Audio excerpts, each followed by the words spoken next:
Hello everyone, welcome back. Last time किया था Rutherford's model alpha particle scattering experiment, और उसमें हमारे पास दो टर्म्स हैं जो हमें स्टडी करनी है। एक है डिस्टेंस ऑफ क्लोजेस्ट अप्रोच और दूसरी है इम्पैक्ट पैरामीटर। तो आइए जल्दी से एक बार थोड़ा सा रिकैप्चुलेट करते हैं कि क्या किया था। अल्फा पार्टिकल स्कैटरिंग एक्सपेरिमेंट में alpha particle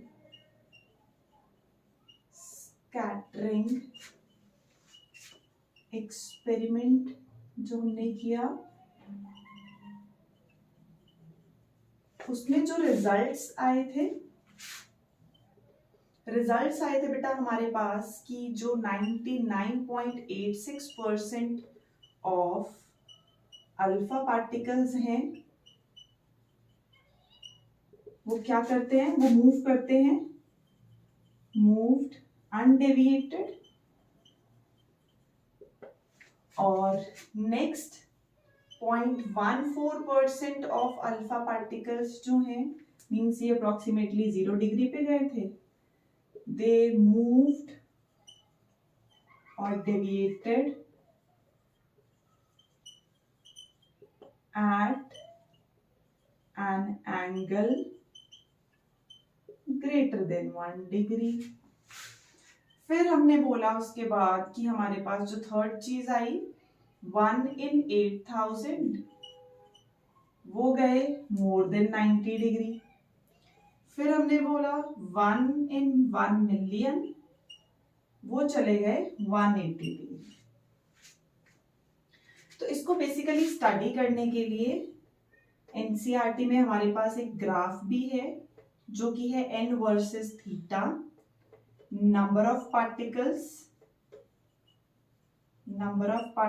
scattered versus scattering angle. तो स्कैटरिंग एंगल हमारे पास 20, 40, 60 से ऐसे 180 की रेंज तक, और ये भी मूव करता हुआ 10 raise to the power 7, 10 raise to the power 6, 5 and so. तो हमने किया है एक कोई 10 रेज टू द पावर 6 में सबसे पहले तो 10 जो मोस्टली जितने भी है 99.86% वो कितने पे गए, 0 डिग्री। तो एक हमारे पास पॉइंट यहाँ, और 180 डिग्री पे 1 in 10 raise to the power 6, तो बहुत स्मॉल नंबर यहाँ कहीं हमारे पास ऐसे। तो ऐसा एक कर्व है उसमें एनसीईआरटी में जो कि डिफाइन करता है number of particles scattered versus scattering angle, कि हमारे पास ये कैसे वेरिएशन आती है इनके बारे में।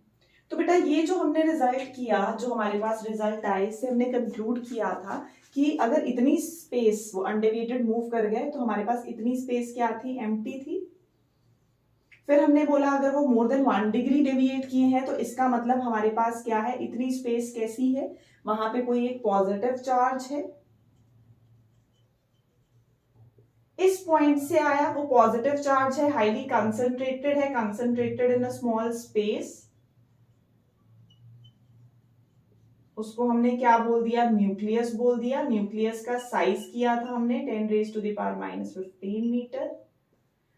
तो ये हमारे पास कुछ रिजल्ट्स आए थे, बट फेलियर जो हम कह सकते हैं या ड्रॉबैक्स थे, नंबर 1 वो स्टेबिलिटी नहीं बता पाए। तो ऐसा क्यों बोला हमने कि हमारे पास अगर कोई न्यूक्लियस है, न्यूक्लियस के आसपास जो इलेक्ट्रॉन मूव कर रहा है, इलेक्ट्रॉन के कंपैरिजन में न्यूक्लियस बहुत पावरफुल है, स्ट्रॉन्ग है।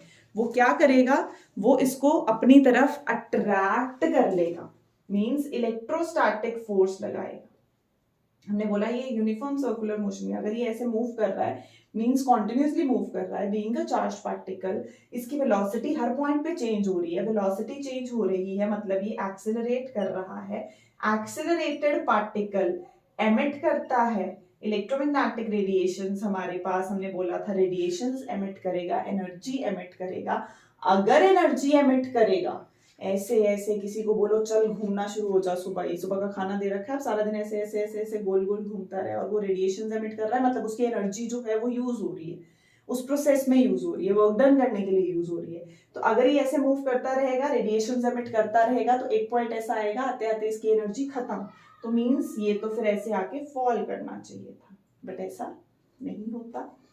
नेक्स्ट कि इलेक्ट्रॉन जो है वो किसी भी ऑर्बिट में लाई कर सकता है, तो उन्होंने बोला था कि कॉन्टिन्यूअस स्पेक्ट्रम बनता है, बट एक्चुअल में हमारे पास कैसा स्पेक्ट्रम बनता है, डिस्क्रीट बनता है। कि अगर न्यूक्लियस है, न्यूक्लियस के आसपास जो इलेक्ट्रॉन है वो मूव कर रहा है, इलेक्ट्रॉन जब मूव कर रहा है मोशन में है, मोशन में जाते टाइम हमने बोला कि ये इनकी थ्योरी थी कि किसी भी ऑर्बिट में लाई कर जाएगा, बट ये किसी भी ऑर्बिट में लाई नहीं कर सकता, क्योंकि हर शेल की एनर्जी जो है वो फिक्स्ड होती है, हर ऑर्बिट की एनर्जी फिक्स्ड होती है। तो अगर एनर्जी फिक्स होती है तो इसका मतलब हमारे पास वो किसी भी, मतलब जो जिस शेल का इलेक्ट्रॉन है उसकी उतनी एनर्जी, हम इस घर में रहते हैं हमारी इतनी एनर्जी, कोई दूसरे घर में रहता है उसकी उतनी एनर्जी, तो मीन्स आपके घर के अकॉर्डिंग आपकी एनर्जी है, तो मीन्स उसके शेल के अकॉर्डिंग उसकी एनर्जी है। तो वो किसी भी एनर्जी में, किसी भी एनर्जी शेल में या शेल में नहीं लाया कर सकता, फिक्स्ड है। और जब उन्होंने स्टडी किया तो उसमें हमारे पास कुछ एनर्जी जो स्टेट्स थी, जैसे ग्राउंड शेल की आई, फिर first excited state, second excited state, तो कुछ एनर्जीज मिसिंग थी, तो मींस कॉन्टिन्यूअस नहीं था, हर चीज कवर, हर वैल्यू को कवर नहीं कर रहा, कुछ वैल्यूज जो है वो बीच में से मिसिंग है, तो वो बीच में से मिसिंग थी, तो मतलब हमें कैसा स्पेक्ट्रम मिलता है, डिस्क्रीट मिलता है, ना कि कॉन्टिन्यूअस मिलता है। ठीक है, अब ये बाकी बोहर्स में बहुत डिटेल में है, तो वहां से ये उनका जो ड्रॉबैक है वो क्लियर हो जाएगा। अभी हमारे पास टॉपिक है डिस्टेंस ऑफ क्लोजेस्ट अप्रोच, जो इसी से ही रिलेटेड है। तो डिस्टेंस ऑफ क्लोजेस्ट अप्रोच हमारे पास क्या है, डिस्टेंस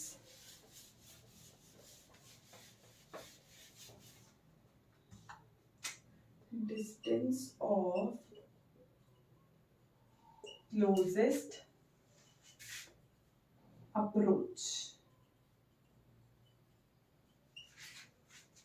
हमने बोला ये था हमारे पास लेड ब्लॉक, यहां से निकला अल्फा पार्टिकल, अल्फा पार्टिकल निकल के इधर कहीं जाएगा, और यहाँ हमारे पास गोल्ड फॉइल, उसका है यहाँ पे nucleus which is again positively charge.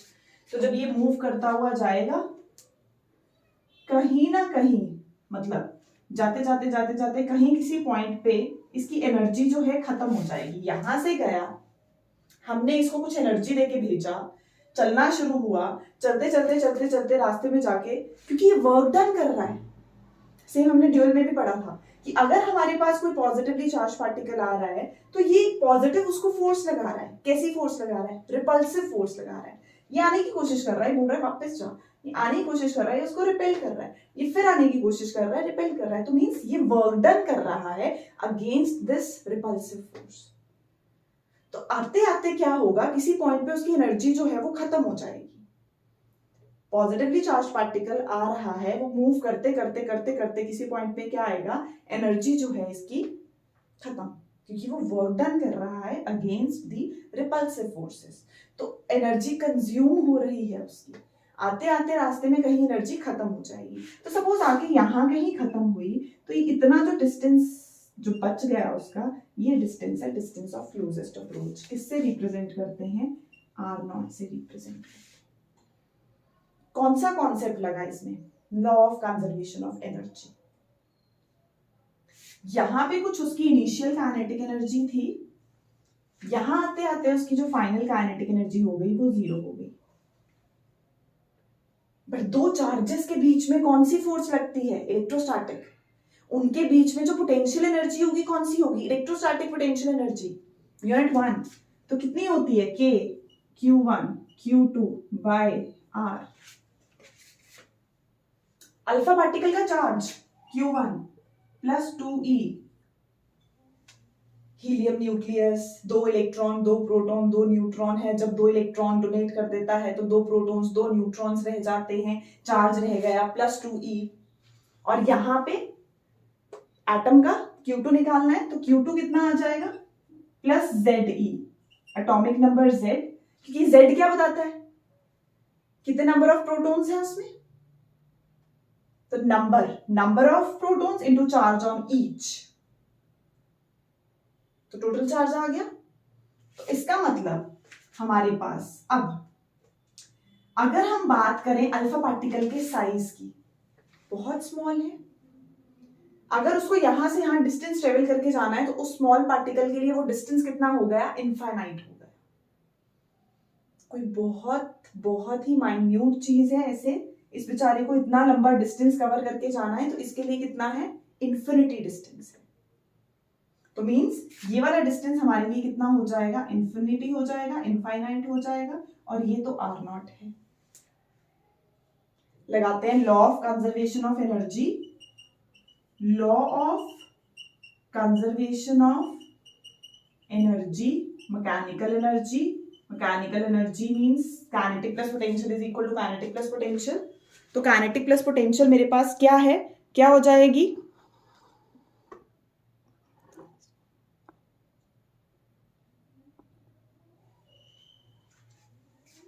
Kinetic initial plus potential initial, kinetic final plus potential final. तो initial kinetic energy, initial kinetic energy निकालेंगे, आई से रिप्रेजेंट कर देते हैं। Initial potential energy, initial potential energy के Q1 Q2 by distance infinite. Final kinetic energy जाके खत्म, zero. Potential energy के Q1 Q2 bye R not. Q1 Q2 भी पुट कर दे तो प्लस 2E प्लस ZD। जब भी बेटा इलेक्ट्रोस्टैटिक पोटेंशियल एनर्जी, एनर्जी में हम सिंबल भी लेते हैं, पॉजिटिव तो पॉजिटिव, नेगेटिव तो नेगेटिव आ जाता है।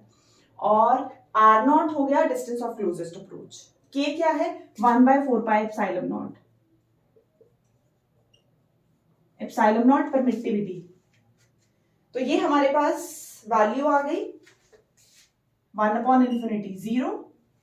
Kinetic energy initial 1/4 epsilon not plus 2E ZE square हो जाएगा, तो ये बन जाएगा सीधा ही 2ZE square by R not.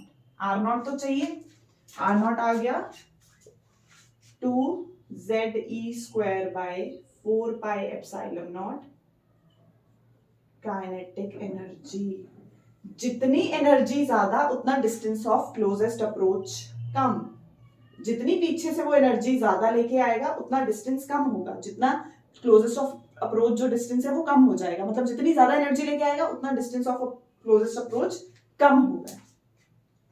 अब हमें पता है maximum kinetic energy, maximum energy हमने किया था कि जो अल्फा पार्टिकल आ रहा है 5 मेगा इलेक्ट्रॉन वोल्ट से 7.7 मेगा इलेक्ट्रॉन वोल्ट तक लेके चलता है। तो mean 7.7 mega electron volt. Z हमें पता है अल्फा गोल्ड का 79, E की वैल्यू हमें पता है, काइनेटिक एनर्जी हम पुट कर देते हैं 7.7 mega electron volt. Energy maximum तो डिस्टेंस मिनिमम, न्यूक्लियस के कहीं आसपास पहुंच जाएंगे।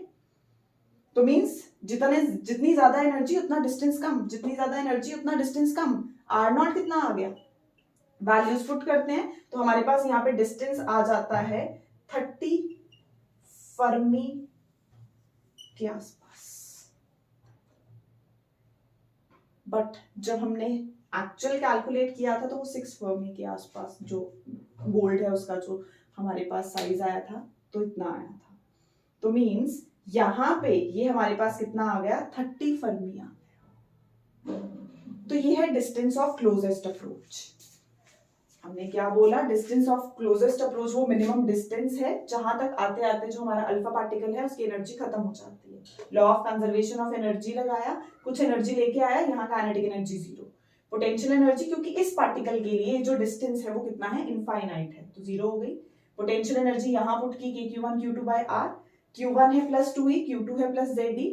डिस्टेंस पुट किया तो हमारे पास यहां से R नॉट आ गया 2ZD square upon 4 epsilon not kinetic energy. तो R not is inversely proportional to kinetic energy. तो जब हमने मैक्सिमम काइनेटिक एनर्जी पुट की तो डिस्टेंस मिनिमम इतना जा सकता है, इतना मिनिमम डिस्टेंस, मिनिमम इतना होगा distance of closest approach. Next इसी के बाद अब हमारे पास आता है डिस्टेंस ऑफ क्लोजेस्ट अप्रोच में ही अगर हम स्टडी करें इंपैक्ट पैरामीटर। तो इंपैक्ट पैरामीटर बेसिकली क्या है कि अगर कोई अल्फा पार्टिकल यहां से जितना परपेंडिकुलर डिस्टेंस मूव करके जा सकता है, जितना परपेंडिकुलर डिस्टेंस मूव करके ये डेविएट हो गया suppose, so this is the perpendicular distance to the initial velocity vector with respect to the nucleus, perpendicular distance with respect to the initial velocity vector. अगर सपोज इंपैक्ट पैरामीटर 0 है, मतलब ये वाली line, तो particle कैसे जाएगा, वापस चला जाएगा 180 डिग्री। तो इंपैक्ट पैरामीटर क्या है, इधर ही मेंशन कर देते हैं, impact parameter it is the perpendicular distance from the initial vector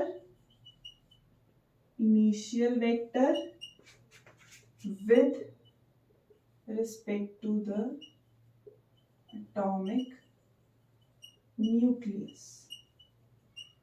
तो ये हमारे पास है perpendicular distance from the initial vector.